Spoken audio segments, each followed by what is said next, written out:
Salve, pessoal.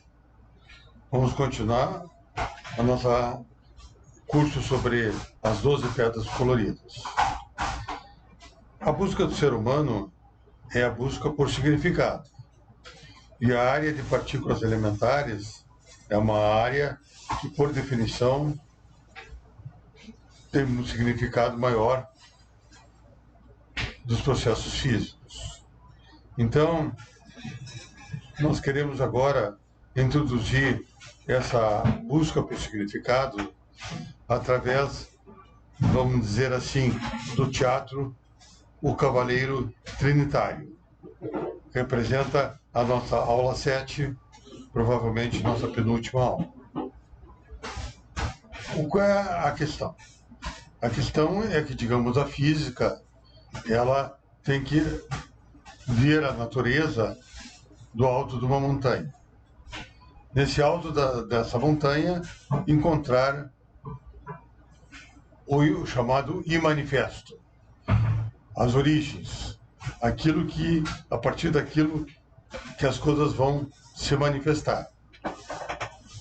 Esse imutável primordial seria a busca da física, desde os gregos até os aceleradores do céu. No caso, o nosso Pedro Pedreiro, ele encontrou no topo da montanha a simetria das três cores. Em aulas anteriores, nós mostramos que ele subiu a montanha apenas através de ideações. Nessa ideação, ele encontra a presença de três cores para iniciar a realizar o universo. A partir de três cores, ele começa a constituir quarks com três cores, e, enfim, existe um realismo numenônico, a qual é a ação dele.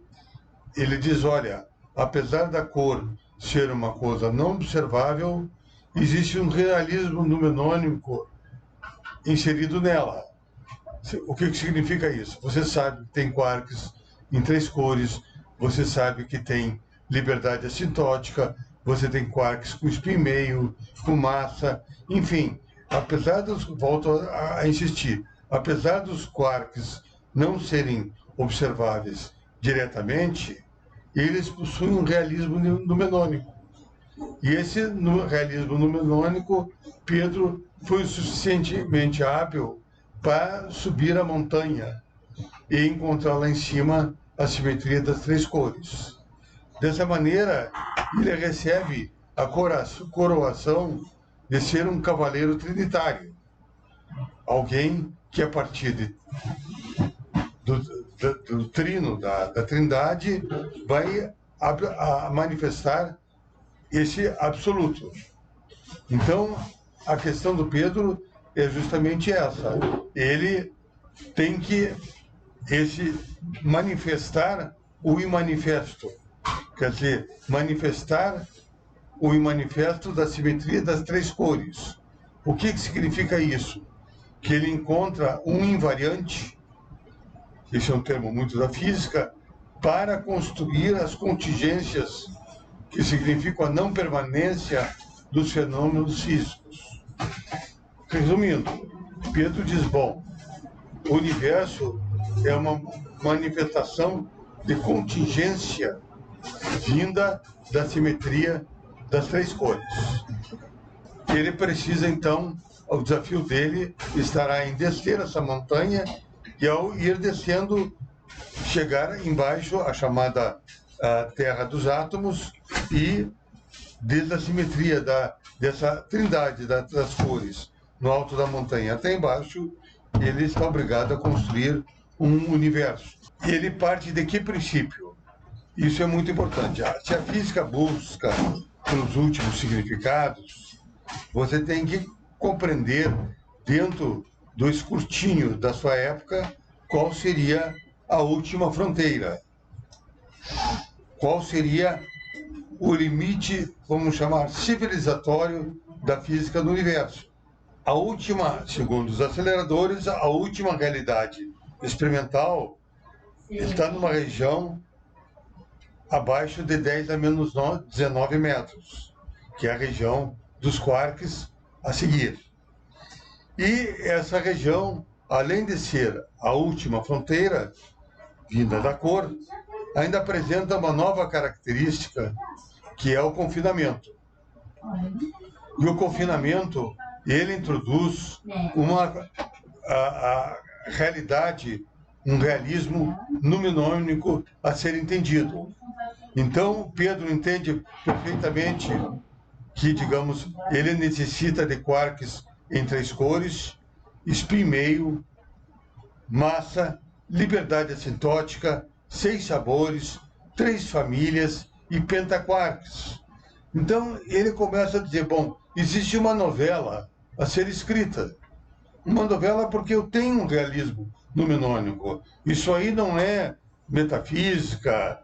Apesar de não ser uma região galileana, nenhuma dessas estruturas é medida diretamente, experimentalmente, elas possuem o que um autor gostaria de ter, que é um realismo numinônico. Então, Pedro agora começa a partir disso a entender que existe uma novela do Cavaleiro Trinitário a ser descrita. Uma novela cujos princípios estão na trindade da cor, no confinamento e no tal chamado realismo numinônico. Então, vocês vejam que essas 3 entidades são entidades, vamos dizer, mensuráveis, indiretamente, mas o que significa que são fisicamente aceitáveis. Então, você não está fazendo uma novela a partir de uma abstração, se tem multiversos ou se tem superstrings. Você está fazendo uma novela a partir de entidades que foram recolhidas, vamos dizer assim, a partir de aceleradores, de medições indiretas experimentais. Bom, dado essa base fundamental, o que dá a Pedro, vamos dizer, uma grande oportunidade de dizer alguma coisa, ele vai ter que, então, construir um universo. Então, como que ele vai construir esse universo? Como que ele vai começar a escrever os próximos capítulos de sua novela do Cavaleiro Trinitário? Ele tem na mão o seu início que são as pedras coloridas. Elas seriam as partículas elementares mais sutis atualmente. Elas vão dizer, a partir da cor medida experimentalmente e da simetria de gauge, você pode criar uma dinâmica, e essa dinâmica, então, traz a você a questão das pedras coloridas. E a questão agora do Pedro é seguir os próximos capítulos a partir de pedras coloridas e criar uma magia. Deixar que essa magia comece a acontecer e se transformar em universo. Então, Pedro, a gente tem que colocar, vamos dizer, essa novela dele, da onde que ele parte, para ver o que já existia anteriormente. Então, Pedro não está partindo do nada. Ele parte de que a cor já é algo, vamos dizer, bastante comum em física, bastante, vamos dizer, sedimentada na existência da física, mas ainda que precisa ser entendida. Então, Pedro diz, bom, eu considero, vamos dizer, a física até a Revolução de 1974, de novembro de 74. O que aconteceu naquela época? Aconteceu uma coisa extraordinária. O que foi? A física que vinha falando de átomos, desde os gregos, depois chegou, vamos dizer, a Rutherford, em 1911, mostrando a existência do átomo, e depois que esses átomos eram constituídos por partículas elementares, essa física, em 1974, diz, não, essas próprias partículas elementares são constituídas por partículas subatômicas menores chamadas quarks, mas com uma qualidade de que os quarks estão confinados. O que há de extraordinário nisso? O que há de extraordinário é que essas partículas elementares, elas começam a ser existentes, embora sejam não observáveis. Isso é extraordinário, porque, vamos dizer, a física até então sempre foi uma física galileana, seja microscópica ou macroscópica. E para você aceitar uma coisa, precisaria ser mensurável. E a Revolução de 74, a gente justamente diz, olha, aceite uma coisa que é não observável, que o universo ele tem uma expansão, como a gente sabe, a expansão das galáxias, mas contém também uma hermenêutica, a hermenêutica dos quarks. Essa foi, vamos dizer, o grande dizer da Revolução de 74. Agora você precisa criar, então, um modelo físico numenônico. Mostrar que essa cor que você obtém é uma entidade física e é uma entidade física a ser regulada por um modelo físico também, mas de caráter numenônico. Algo trazendo um corte epistemológico à física. Então, o que você precisaria agora para construir esse modelo físico? Você vai ter que mostrar uma causalidade entre a região numenônica e a fenomenológica, e que essas partículas fundamentais, as chamadas pedras coloridas, estão seguindo um princípio da totalidade. Então, você começa a entender que, para você entender a cor como uma entidade física, você precisa entender, discutir, se aprofundar no sentido da causalidade, no fenômeno e no existência do princípio da totalidade. Bom, dessa forma começa a se construir um novo personagem. O novo personagem dessa novela será Pedro o Trinitário. Ele vai ter que percorrer o caminho das três cores. Começa então vamos dizer, ser o Don Quixote a atravessar os campos, ou vamos dizer, os aceleradores. E ele não é uma pessoa que acha que, vamos dizer, basta rodar um próton com um antipróton a 27 km, como faz o CERN, explodir entre eles, e ali está o resultado das coisas. Pedro, o Trinitário, entende que existe uma sutileza a ser compreendida. A primeira sutileza vem das carmelitas. Elas dizem, olha, Pedro, procure a interioridade do universo. Não fique achando apenas que física é feita pelos números advindos da seção de choques. Existe uma interioridade do universo para você procurar e tentar entender.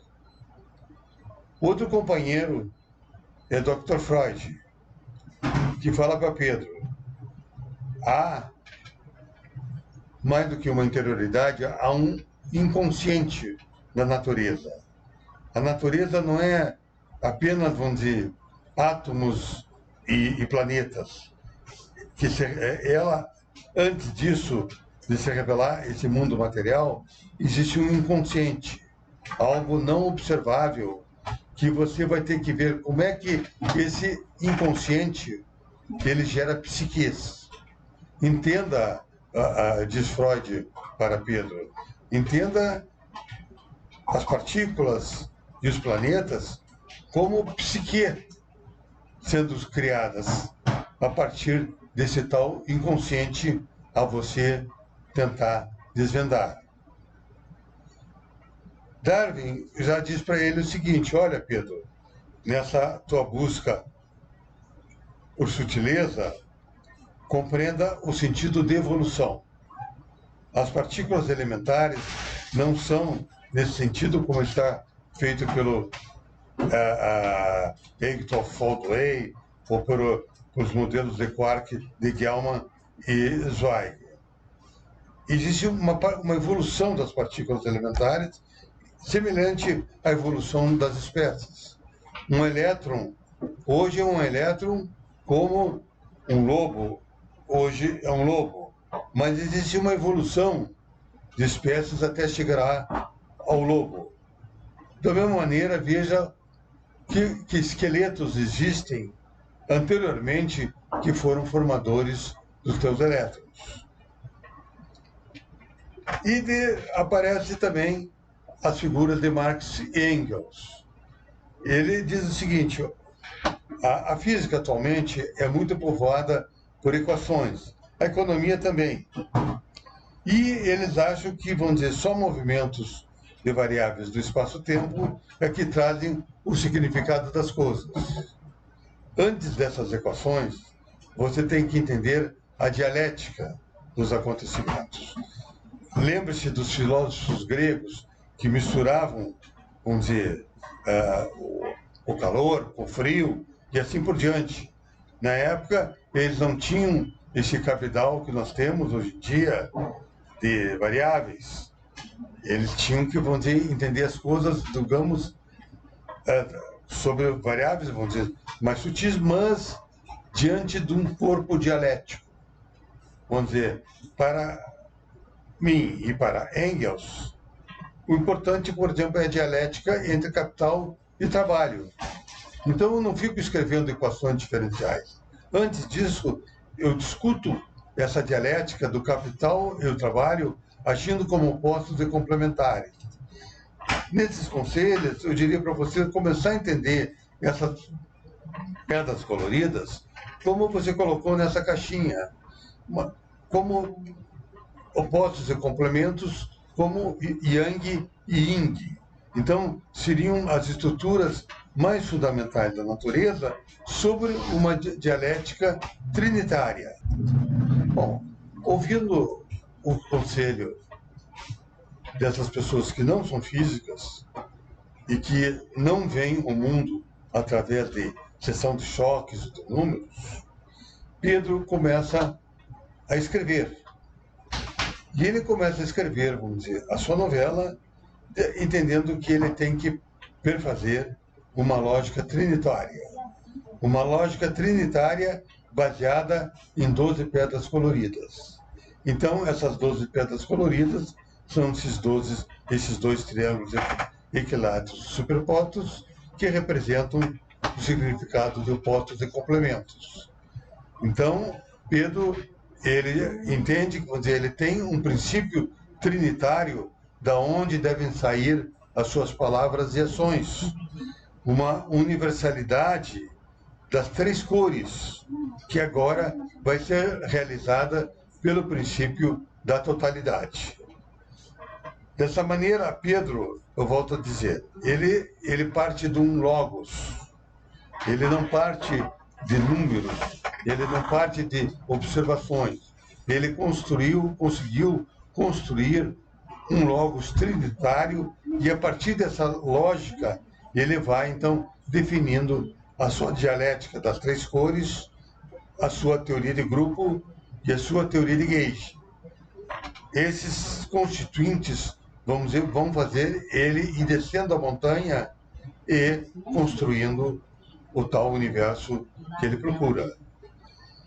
Dessa maneira, o Pedro, ele entende que a cor é a entidade física fundamental e ele coloca na construção desse universo que existem 8 atributos para ele desenvolver a respeito da cor.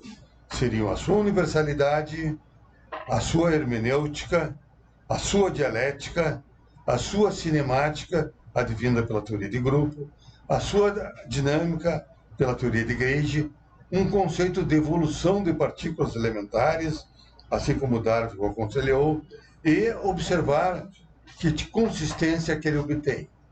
Oprimir as consistências e fazer as suas predições. Ele vai construindo o universo através das predições. Por exemplo, ele diz, bom, vai ter grumos massivos. Então, essa é uma predição que o meu modelo de pedras coloridas constitui e que eu tenho que encontrar. E meu universo não vai ser só de gloom sem massa, mas de glooms com massa. Bom, dessa maneira, ele encontra o seu modo de ir além da Revolução de 74. Ele encontra um logos, o logos originário da simetria das três cores. Então, ele agora começa a descer verdadeiramente a montanha, e o primeiro instrumento dele é a dialética das três cores. Voltando, vamos dizer, aos gregos, os gregos tinham quente e frio. O Marx diz que a dialética pode ser de capital e trabalho. Mas o Pedro é um físico e ele precisa fazer a dialética dele em termos de elementos físicos. E ele busca os dois elementos mais universais que a física encontrou no universo, seja na Antártica ou seja em Marte. A matéria vai ser composta de férmions e bósons. E ele diz, bom, se essa é uma universalidade do universo, essa vai ser os dois elementos dialéticos que eu vou usar para compor esse universo. Então, ele diz, bom, a partir de férmions e bósons, eu vou construir uma associação de três cores, o que se chama a dialética trinitária. Ele começa a construir um algoritmo, onde os bósons seriam o número 1 e os férmions o número 0. Então, ambos interligados pelas três cores. E assim como a gente mostrou em aulas anteriores, você começa a fazer composição entre férmions e bósons, e essa composição é feita, então, pela teoria de grupo. E, dessa maneira, ele começa a propagar, através da composição via teoria de grupo, de 2 pedras, 3 pedras, e assim por diante, ele começa a propagar essa informação trinitária de 3 cores inicial que ele tem. E, assim, ele começa a levar adiante a energia da cor. Dessa maneira, ele começa a construir o tal universo, baseado na teoria de grupo, baseado na simetria das três cores, vamos dizer, construída através de teoria de grupo e teoria de gauge, como estamos vendo e veremos a seguir. Bom, assim, ele diz, bom, agora um petroverso começa a aparecer. Ele olha pelo telescópio Hubble, que vem na internet, e vê que existe um imenso universo para ser construído. Ele diz, pô, será que vai ser possível de construir? Mas ele, escrevendo o livro dele, começa a dizer, para trás não posso voltar mais. Então, velas ao prumo e vamos em frente. Daí a pergunta que tem, ele tem que começar a construir as estruturas desse universo. A estrutura mínima. Essa estrutura mínima é chamada de a Casa de Pedro. O que é a Casa de Pedro? Como a gente vimos em aulas anteriores, ele diz, bom, a casa é o lugar que eu reúno uma família. A família é onde eu construo estruturas que são opostas e complementares. Então, a partir daqueles números quânticos iniciais das pedras coloridas, que são o spin, o número quântico yang e o número quântico yin, associado às pedras coloridas de spin meio e spin zero, ele cria conglomerados, ele cria, vamos dizer, em a palavra em inglês, um landscape, quer dizer, um panorama, um grande conjunto de partículas, de estados quânticos, mas ele diz, agora, dentro daquilo, eu seleciono famílias. Então, aqueles estados quânticos que são opostos e complementares. E coloco eles no multipleto. Então, os multipletos são as casas de Pedro. Então, ele diz, agora vamos ver qual é a casa dos quarks. Daí, ele vê naquela tabela que ele construiu, a partir de teoria de grupo, ele diz, vamos, vejo 4 quarks Yang-Yin.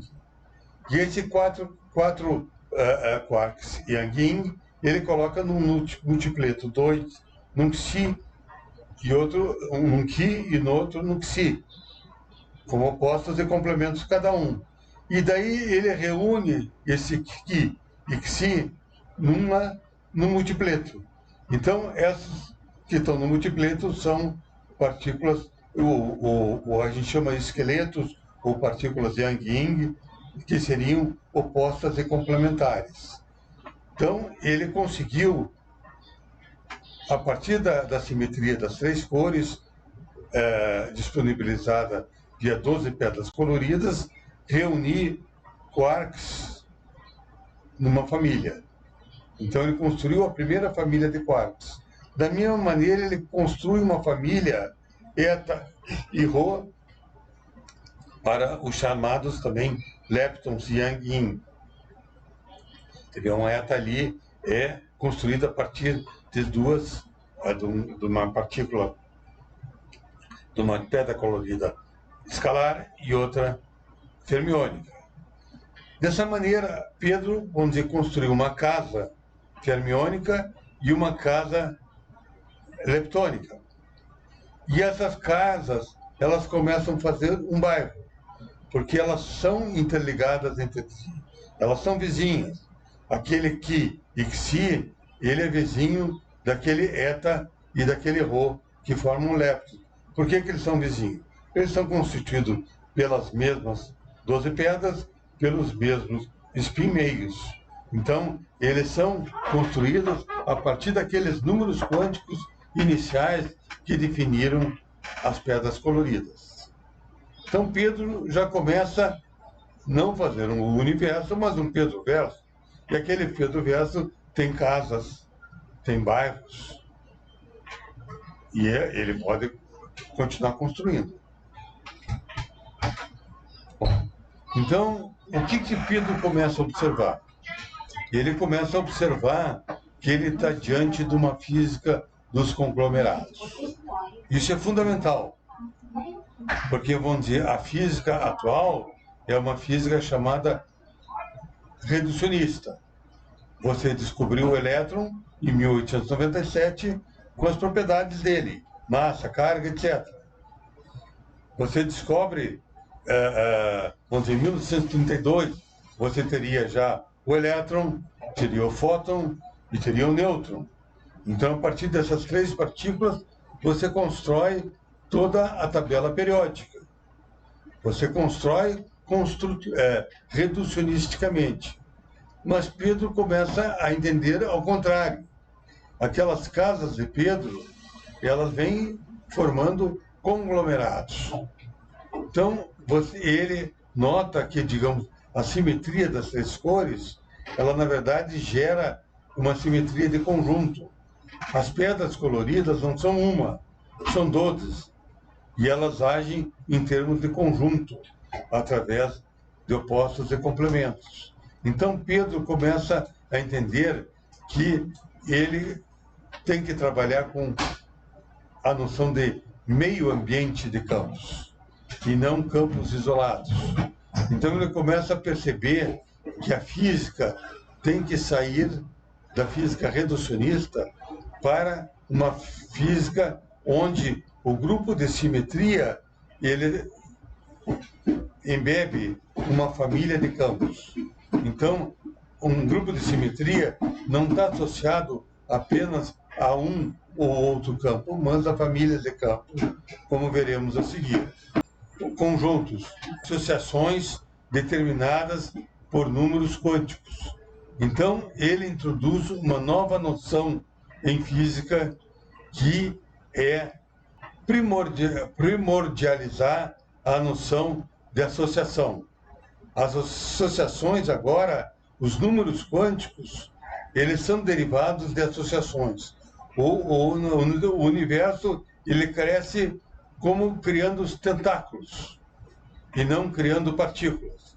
E a partir dessa expansão de tentáculos é que Pedro vai saindo do bairro e construindo cidade.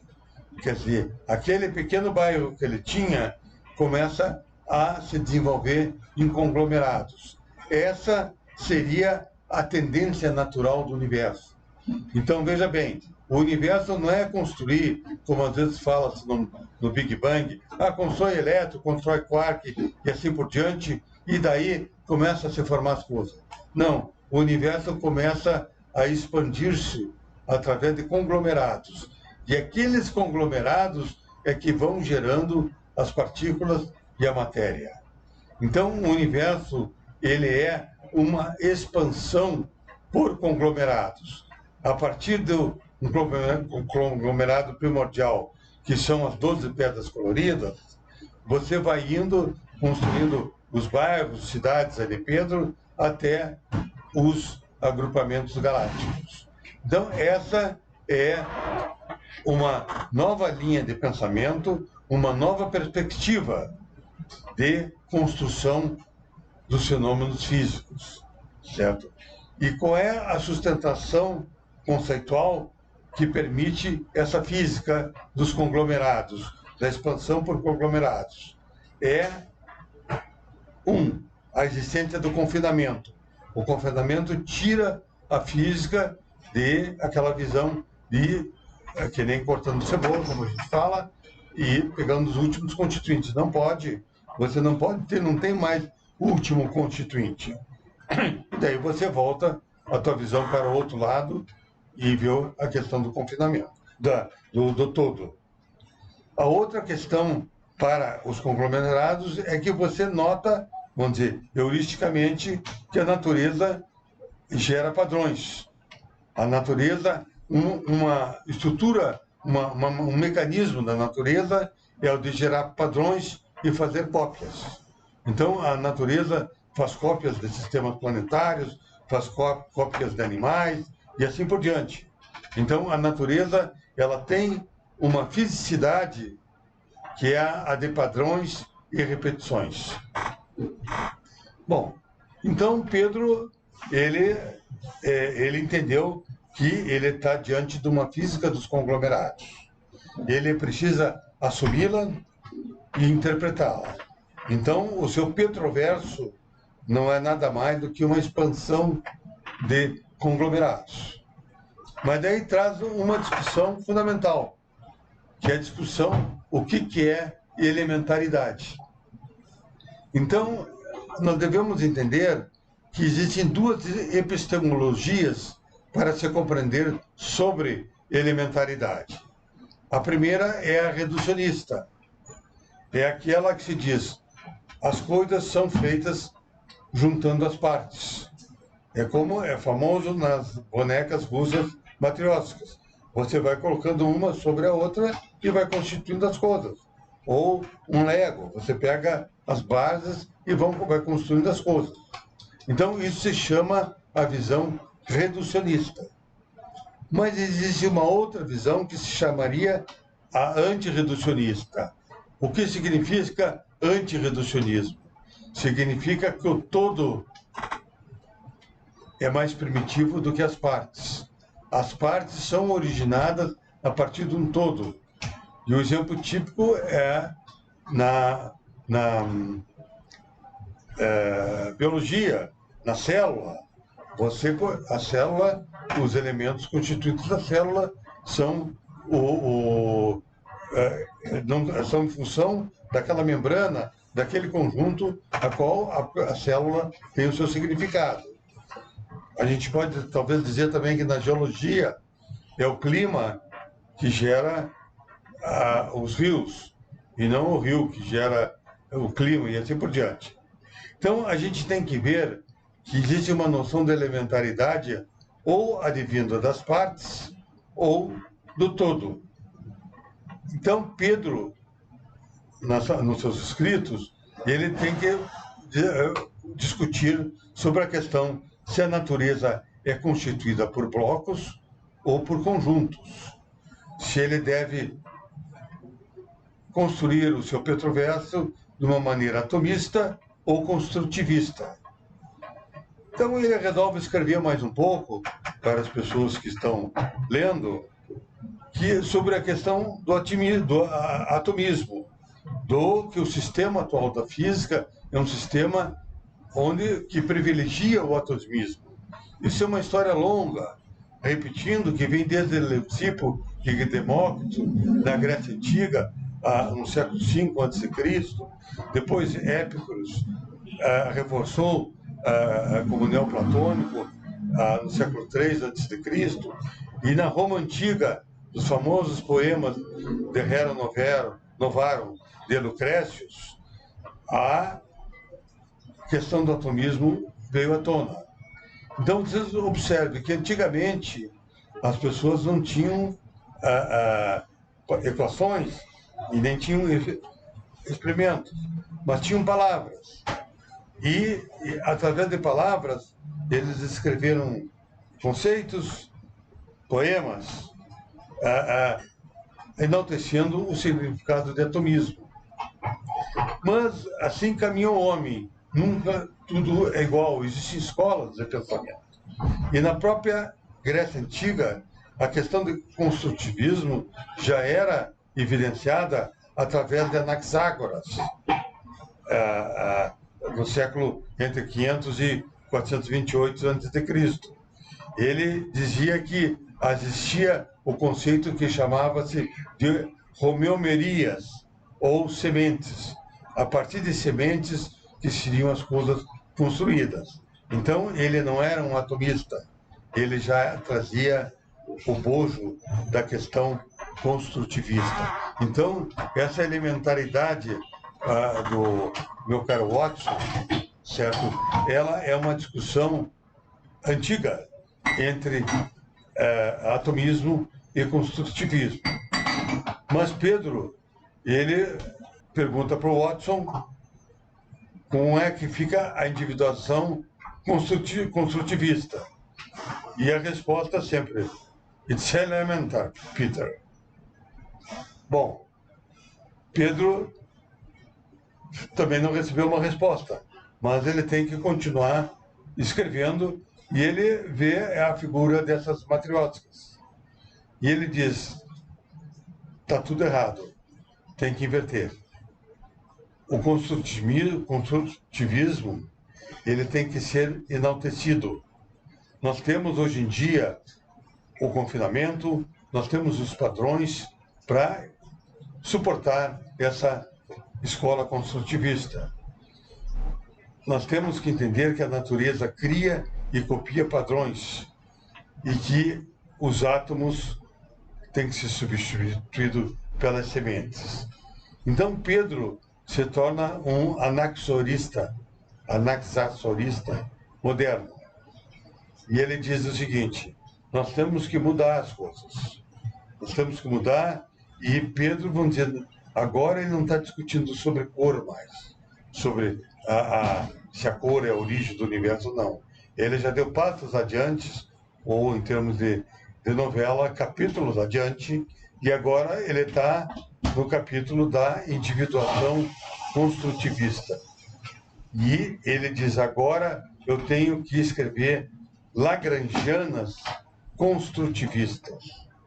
Então, ele diz: agora eu preciso entender o conceito de simetria como não de uma maneira atomista, mas de uma maneira que ele esteja trabalhando com o todo.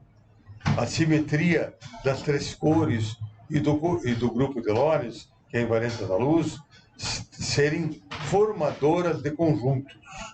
Certo? Na simetria das três cores, ele já observou que ela gerou o conjunto das 12 pedras, e aquele conjunto das 12 pedras gerou estados quânticos, e aqueles estados quânticos foram colocados nas casas dos multipletos. Então, essas casas dos multipletos de Pedro já estão acomodando conjuntos, já estão acomodando famílias. E o grupo de Lorentz, ele também começa a perceber que existe uma possibilidade de ir além da teoria de Gage atual e introduzir o conceito de famílias de campos associadas a uma mesma representação. Então, se eu tenho um campo ali, AMI, I, onde I é o índice de família, pode ser uma, duas, três ou quatro famílias, eles são originados da representação do grupo de Lorentz, meio, mas essa representação não inibe que diferentes famílias sejam associadas a essa representação. Então, Pedro começa a entender o seguinte: bom, aquela minha casa, que são multipletos, elas podem estar multipletos, que já têm diferentes famílias de estados quânticos vindos da cor, e também agora começa a colocar famílias vindas do grupo de Lorentz. Então, Pedro começa a dizer, eu começo a ter lagrangianas construtivistas. O que é lagrangiana construtivistas? São lagrangianas que contêm diferentes famílias, diferentes números de campos associados a uma mesma lagrangiana, a uma mesma simetria, seja de Gauge, seja de Lorentz. Então, a partir dessas lagrangianas construtivistas, ele vai começar a considerar um novo conceito que é a da individuação quântica, certo? A individuação quântica construtivista, vamos chamar assim. Quanta, o que é um quanta? O que é uma partícula? É, como nós já vimos, construída através de números quânticos. Agora, esses números quânticos vão ser derivados a partir de uma lagrangiana construtivista. Então, você escreve a tua lagrangiana, a partir dali você tira a tua massa, você tira o CPT e assim por diante. Quer dizer, você retira todos os teus números quânticos, mas aqueles números quânticos, eles aparecem com uma natureza sistêmica. Então, a tua individuação quântica se torna sistêmica. É como você dissesse, o que está dentro de uma célula vem daquele conjunto da célula. O que está dentro de uma lagrangiana construtivista seria o correspondente à célula, e aqueles números quânticos, núcleos, etc., estariam compostos através dessa física sistêmica. Entendido isso, nós podemos agora voltar um pouquinho e começar a resumir o que Pedro tem que começar a deixar claro na sua novela. A sua novela é basicamente a física das 12 pedras. E o que essa novela traz como pontos capitais? Primeiro é a simetria das três cores. Depois dessa simetria das três cores, ele, através da dialética das três cores, ele gera uma diversidade de estados quânticos, como a gente mostrou nas tabelas das aulas anteriores. Essa diversidade, ela começa a construir o tal que a gente chama petroverso. O que é? A casa, o bairro, as cidades do universo sendo constituído. Então, aquelas partículas começam a viver associadas ou acomodadas em multipletos, em conglomerados. Então, esse universo que a gente vê em galáxia nada mais é do que uma evolução de associação de partículas, da mesma maneira que o Freud falou, o Darwin falou que há 600 milhões de anos atrás começaram a se formar esqueletos, e hoje nós temos um planeta cheio, populoso, né, por animais, homens e etc.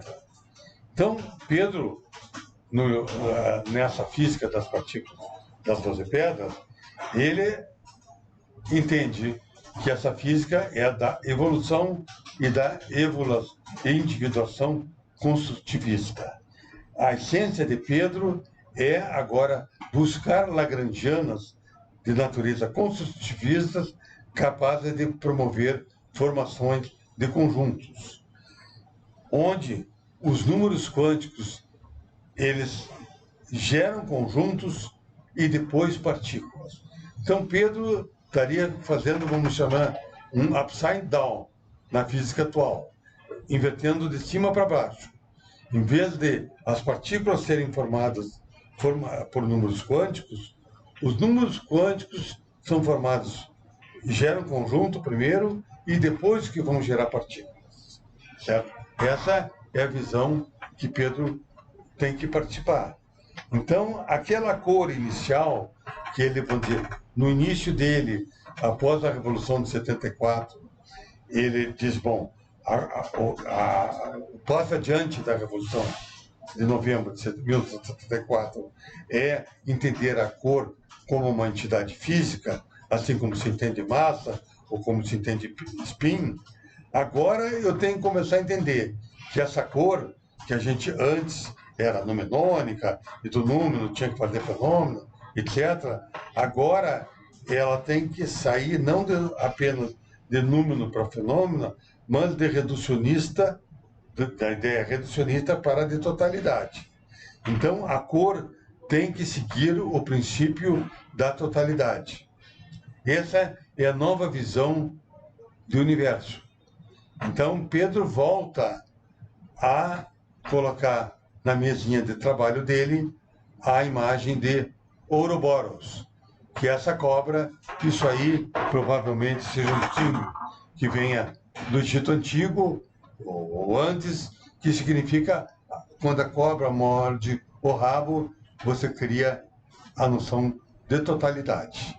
Esse foi um princípio que vem da Noite dos Tempos, foi muito utilizada na Idade Média e que agora é o símbolo para a evolução por conglomerados, para a construção de Lagrangiana construtivistas, para essa que a gente enfatiza, que são a individuação quântica construtivista com números quânticos sistêmicos. Dada essa base, o que acontece? Você agora vai ter também que reformular o sentido das leis físicas. As leis físicas não é um com um empurrando o outro, o positivo. As leis físicas agora são leis físicas construtivistas. O que significa isso? Significa forças dispersas pela transmissão de números quânticos através de bósons intermediários. Então, essas forças, a base agora é a associação. E quem faz essa associação são números quânticos. E esses números quânticos, eles vão sendo transmitidos. E à medida que você vai transmitindo números quânticos, você vai criando os tais cidades, petroversos. Mas essa transmissão de números quânticos cria uma nova concepção de força, através de bósons intermediários. Então, repetindo e insistindo, Pedro Pedreiro agora tem que construir lagrangianas construtivistas. A mecânica quântica, ela enfatiza que partículas são formadas por números quânticos. Pedro coloca que essa evolução dos números quânticos tem que ser feita por conglomerados. Então ele diz, existe agora para ser interpretada uma física das associações. Então, mas ele tinha as pedras coloridas, elas se associaram naquelas tabelas a partir de estados quânticos construídos por spins, números quânticos Yang-Ying. Depois ele fez uma interpolação com o mundo fenomenológico e disse, olha, a carga elétrica é uma coisa entre número e fenômeno. E daí começou a construir já a sua casinha, e na sua casinha já começou a poder ter massa. Então, Pedro, ele, vamos dizer, tem como base, ele é um físico, que a base da física tem que ser simetria. E ele trabalha nessa construção do Petroverso em cima da simetria das três cores e da invariância da luz. A partir disso, ele constrói, como a gente falou, multipletos e famílias de campos. Então, o multipleto, como está ali naquele parênteses, ele já numericamente que já começa a ser colocado. E essa família de campos poderia ser colocado a nível numerônico, porque ela segue o grupo de Lorentz. Mas, vamos dizer, fenomenologicamente, ele começa a entender que você pode ter muitos bósons intermediários. Então, ele começa a dizer o seguinte, vamos dizer, essa mistura entre multipletos e multipletos tendo números quânticos, e esses números quânticos sendo transmitidos por bósons intermediários em famílias, começa a ser a minha construção de universo. Então, por exemplo, ele diz o seguinte, os quarks. Quem são os quarks? Como ele foi colocado, onde ele está olhando, onde eu não vou usar o quarks apenas sob o ângulo da cor. Então, ele diz só sobre o ângulo da cor, eu consigo construir um multipleto com aquela família de quarks e associar aquela família que tem as três cores, é uma família de três cores, formando aquela casinha, e vai ser transmitido números quânticos através daquela associação, vamos dizer, de gluons, de quarks, a mi. A é o número de cor, I é o número de famílias transmissoras daqueles números quânticos de três cores. Então, veja bem, ele conseguiu fazer uma família de quarks, certo?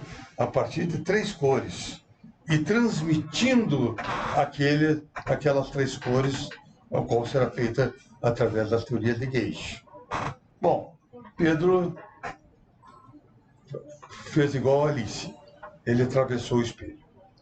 A verdade é o seguinte, que espelho que ele atravessa? O espelho da Revolução de 1974. Ele começa a dizer, a cor é uma entidade física, eu compus aqueles quarks com cor, e ele começa agora a transmitir essa cor através de bósons vetoriais, e eu começo agora a construir um universo com uma física construtivista. Daí vem uma reflexão que ele tem que ter. O que é força construtivista? Bom, normalmente força, a partir de teoria de Gauge, como a força de Lorentz, no eletromagnetismo, você tem um tensor energia-momento, θ-μ, e a variação dele, a lei de conservação dele, é dada por uma força Fν, que fica no lado direito. Nessa fórmula, você deriva, vamos dizer, a força de Lorentz. Dessa forma, se você estivesse usando as lagrangianas construtivistas, você vai ter força de Lorentz e vai ter outras forças que são da natureza coletiva, que nós não estamos aqui abrindo. Mas nós queremos apenas discutir essa questão de um novo tipo de força, que é a força construtivista. O que é essa força construtivista? É a força da transmissão de números quânticos. Então, essa transmissão de números quânticos, ela vem de um princípio básico da teoria quântica de campos, da essência, que é a física da mutação. A teoria quântica de campos, ela é baseada na criação e destruição de partículas, na vida e morte do que existe contingencialmente no universo. Então, a física da teoria quântica de campos, você traz um significado de força já, que é a transmissão de números quânticos. A transmissão de números quânticos através de bósons mensageiros. Então, isso não é Pedro, é teoria quântica dos campos, que ele diz que o fluxo de energia é transmitido por spin, por carga elétrica, por massas, etc. O que Pedro começa a entender é que essa intensidade desses números quânticos sendo transmitidos, ela também depende dos números quânticos, isso a teoria de quântica do campo já fala, e Pedro coloca que essa intensidade dessa força construtivista também depende dos números de bósons vetoriais intermediários, dos números de famílias intermediárias, enfim, das cidades que vão se compondo. Então, o conceito de força, ele, nessa visão construtivista, ele traz dois caráteres. Um, aquele da variação do tensor de energia-momento, e outro da transmissão dos números quânticos. Dessa maneira, Pedro começa, vamos dizer, a penetrar na dinâmica das três cores. Ele, vamos dizer, estava descendo a montanha, querendo construir um universo, e em capítulos anteriores ele foi obrigado a trabalhar com a dialética das três cores. A seguir, em outros capítulos, com a teoria de grupo das três cores. Agora ele tem que trabalhar com a dinâmica das três cores. Ele começar a entender que tipo de teorias de Gage estariam associados à simetria das três cores. Quando alguém diz, não, mas isso já existe a QCD. A QCD traz uma dinâmica das três cores. Mas, nesse capítulo que Pedro está dizendo, ele relata que a QCD é uma teoria vigente, é a teoria dominante, fundamental para o tal modelo padrão, mas a QCD não traz aqui a cor como uma entidade universal. Ela traz a cor apenas nos quarks. Ela diz que os leptos, não têm cor. Pedro diz não. A cor, ela existe tanto para os quarks quanto para os leptos, de uma maneira chamada preônica. Mas antes dele começar a ir à frente, ele tem que começar, naquele livro, dar ao leitor uma certa exaltação à QCD. Então, a QCD, ela tem resultados expressivos, ela constitui os quarks em três cores, experimental, ela trouxe os gluons, foram também experimentalmente detectados através de jets, e trouxe a liberdade assintótica, que também foi experimentalmente detectada, como já falamos, pelo Deep Nellate Scatter.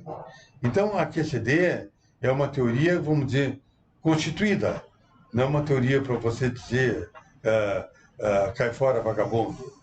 Entende assim? É uma teoria que você tem que saber ir além. E para saber ir além, você tem que começar a entender as limitações da QCD. Nós trazemos a limitação na questão da região infravermelho.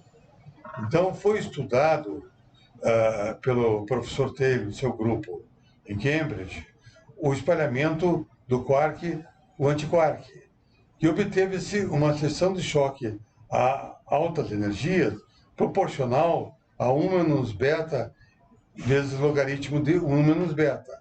Beta seria a velocidade do quark, e quando está altas energias, beta igual a 1, e essa seção de choque desaparece. Então, mesmo, vamos dizer, se tivesse a 0,95, vamos dizer, com a velocidade do quark, você teria problemas infravermelhos. Mas teve um limite que, quando beta teve a 1, essa questão não existiria, e com isso colocou um certo pano quente para a questão infravermelha não contradizer a questão ultravioleta que foi obtida pela liberdade assintótica. Mas, quando você estuda o quark gluon e o gluon, quando beta é igual a 1, você tem uma seção de choque diferente de zero e você tem problemas infravermelhos.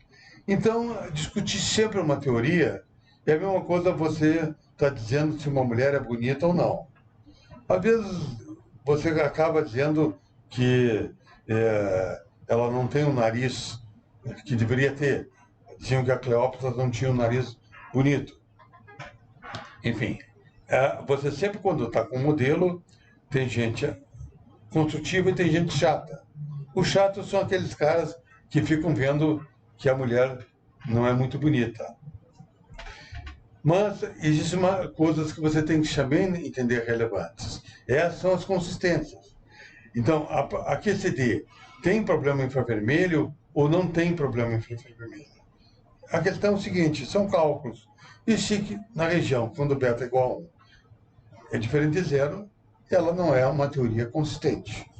Então, não se deve entender a QCD como uma teoria que decantou o significado da cor e que é uma teoria, vamos dizer, para ser gravada na rocha. Não é esse o caminho.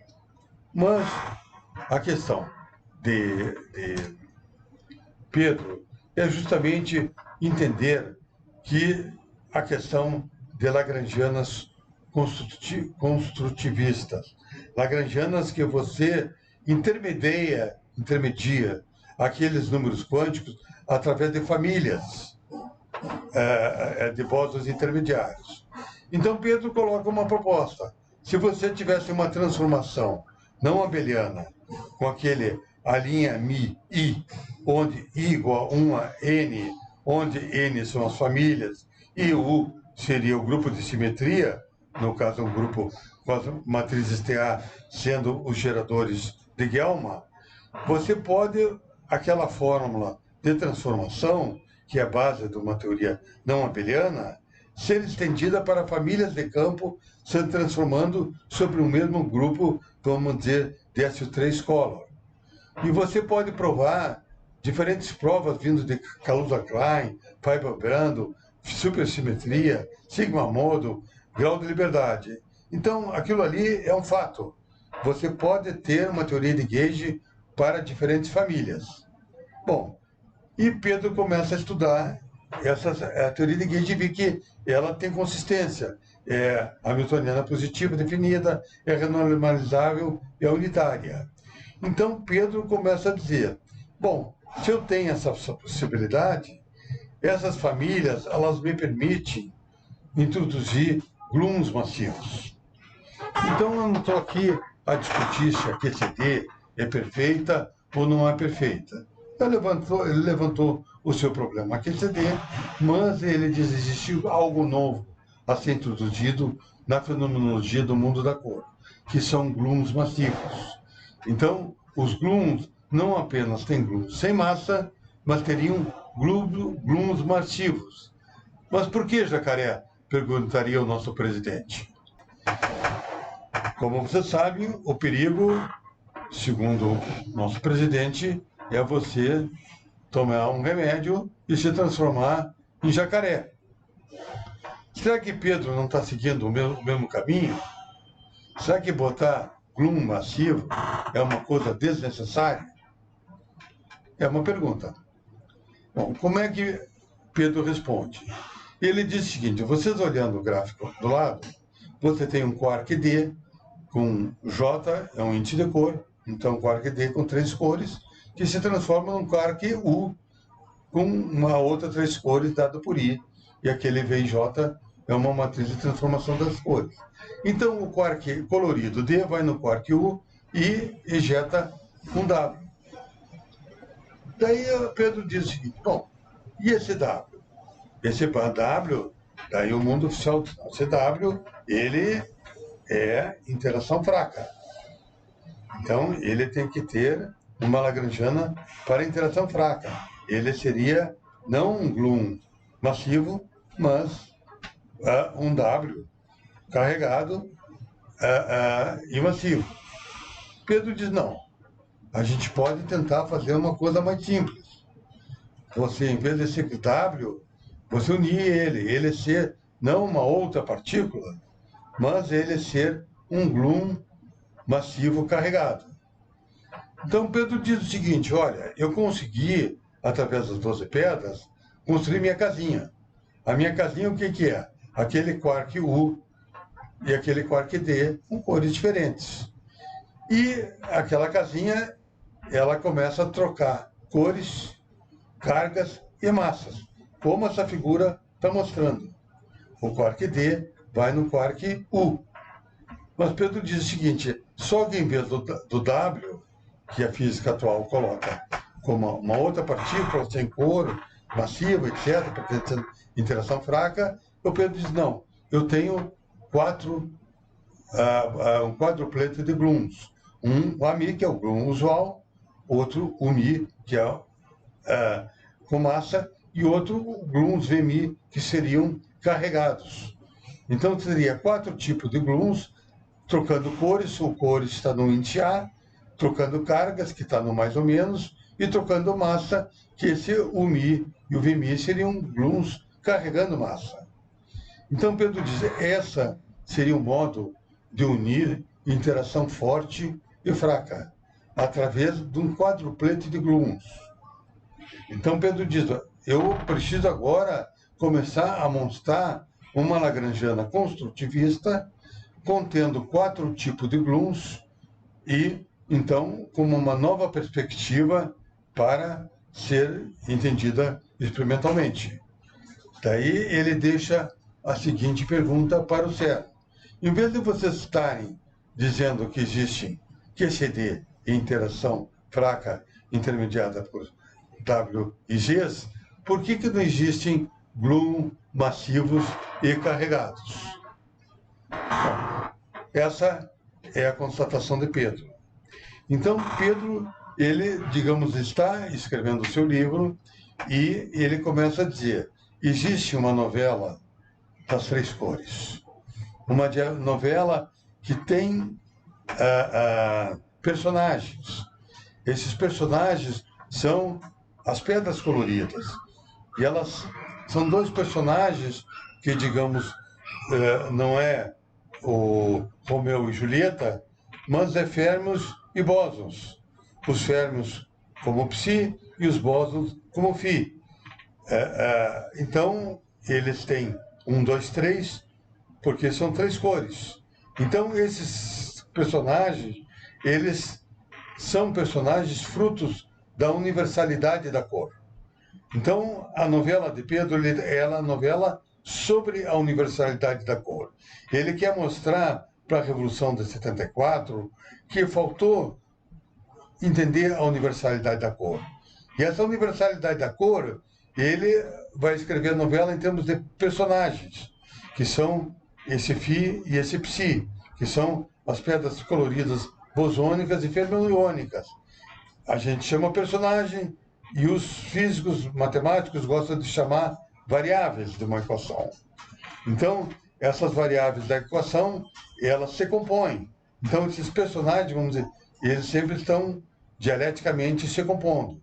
Então, se você fizer aquele produto de φ com φ, vai ter 3 vezes 3, vai ter 9 componentes.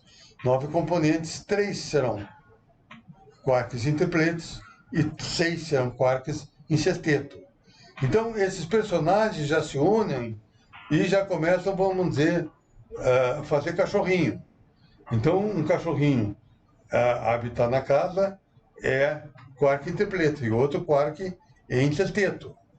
Então, ele fez o quark intempleto, já consegue estar de acordo com a física oficial. Em sexteto, a física oficial não conhece, mas está na novela de Pedro a ser conhecida, ou, de alguma maneira, Pedro vai ter que mais tarde matar os quarks em sexteto, talvez para o último capítulo. O último capítulo aparecer os quarks em sexteto, e daí a casa de Pedro, ela é realmente a primeira casa a ser entendida, a ser constituída no universo. Então, aquele psi que está ali, ele é justamente, vamos dizer, a composição, como é que esses personagens se compõem. E você começa, então, a construir, a partir disso, lagrangianas constitutivas, baseadas em quarks em tripleto, que é o Q minúsculo, e quarks em sexteto, que é o Q maiúsculo. Então, você construindo essa lagrangiana, a partir dessas inferências de gauge, etc., você tem essa primeira lagrangiana, onde você vê que eles têm uma massa do tripleto e a massa do sexteto diferentes, certo? Então, são duas estruturas diversas, certo? E, associada a elas, você vai ter gluons sem massa e gluons massivos. Então, Pedro já começa no seu capítulos ter, vamos dizer, quarks em tripletos, quarks em sextetos, massivos, com spin meio e sendo transmitido por gluons sem carga, sem massa, e gluons com massa, certo? Então, o que acontece? Pedro começa, ele mais ou menos chegou até aí a escrever no livro. E ele tem que fazer uma reflexão de conclusão no livro. Então, ele diz o seguinte: olha, a questão é o seguinte, nós estamos diante de uma física trinitária da cor. Essa física trinitária da cor, ela tem que ainda ser um pouco mais decantada. Mas você começa a observar que tem diferentes lagrangianas trinitárias, além da QCD. E essas lagrangianas, elas têm uma qualidade, por serem não abelianas, de proliferarem o número de vértices não lineares. E isso, em termos do cálculo da liberdade assintótica, feito através do grupo de renormalização, provavelmente vai reconstruir a liberdade assintótica. Então, essa propriedade que é tão essencial à física da cor, como é a dos quartos com 3 cores, você preservou essas duas propriedades. Essas duas propriedades você provavelmente vai poder escrever diferentes lagrangianas, mas preservando essas propriedades. Então, nós estamos num mundo de lagrangianas trinitárias a serem exploradas a partir de 12 pedras coloridas. Dessa maneira, Pedro começa a concluir esse capítulo e desejar a vocês uma boa sorte.